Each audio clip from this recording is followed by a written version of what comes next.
Is love something that we need to learn about, or is it just there naturally? Both are true. Yes, love is already there naturally, just as a fish does not know water and a bird does not know the air. Human beings do not know that they are swimming in an ocean of love at all times. Love is always there in every interaction at all the time. It's closer to you than your own shirt. It's closer to you than your skin. It's always been there. It's always available.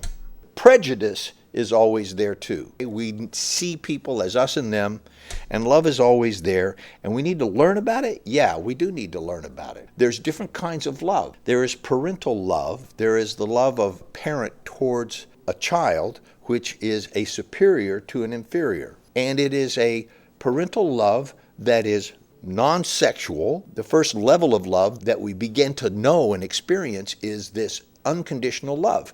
Now, this is interesting because as a child, that is our first experience of love, and its connectedness, and it has warmth, and it has softness, and it has love and protection. The child sort of grows up expecting that now. I just showed up, and they all love me and take care of me and feed me and stuff, clean up my mess, and put up with me. Part of growing up is to realize, no, there's a time in life in which love is not always unconditional. So there's parental love, and then there's what we call filial love, the love of our peers. In other words, it's more the people that are on the same level as us, like friends, brothers and sisters, co-workers. So we're talking about, again, a platonic or non-sexual love amongst equals. Then you get to another level that we call erotic love, which is love that has romantic feelings. That love changes everything. It's no longer safe, you see, because you've opened yourself physically. You've had an intimate connection.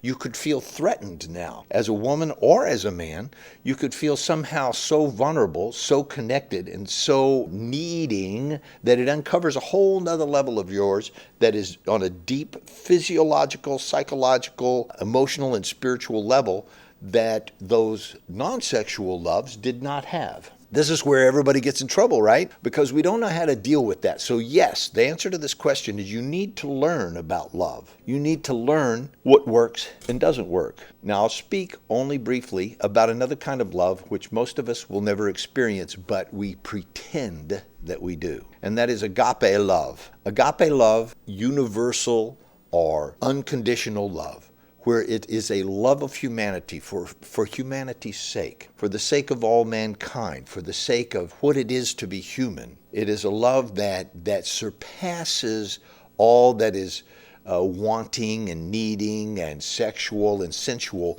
and encompasses all of that and embraces it.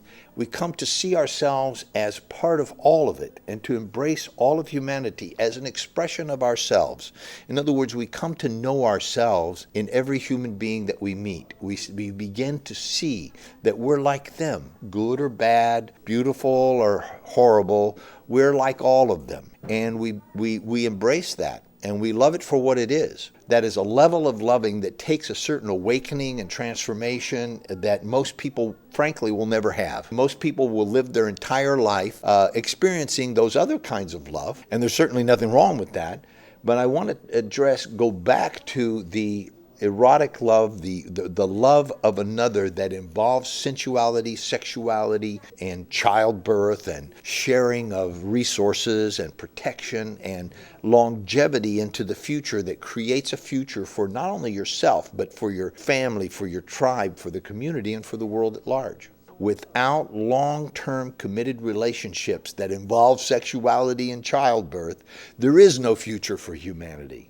Without an orderly progression of those relationships into a long-term future that involves both self-sacrifice but also self-fulfillment, that involves discipline and rigor on the one hand, and complete freedom and full self-expression on the other. It involves sexuality, but it also involves spirituality. And so people can actually learn to love on a level that surpasses just the physical attraction and the hormonal impulse to have sex with somebody or to merge with somebody emotionally so that, you say we are one together and all of that romantic stuff, which is fine. It's pointing in a direction that is greater than you and your needs and your wants and desires. It's pointing in a direction in which there is a fulfillment, I will say, that touches the heart of all humanity.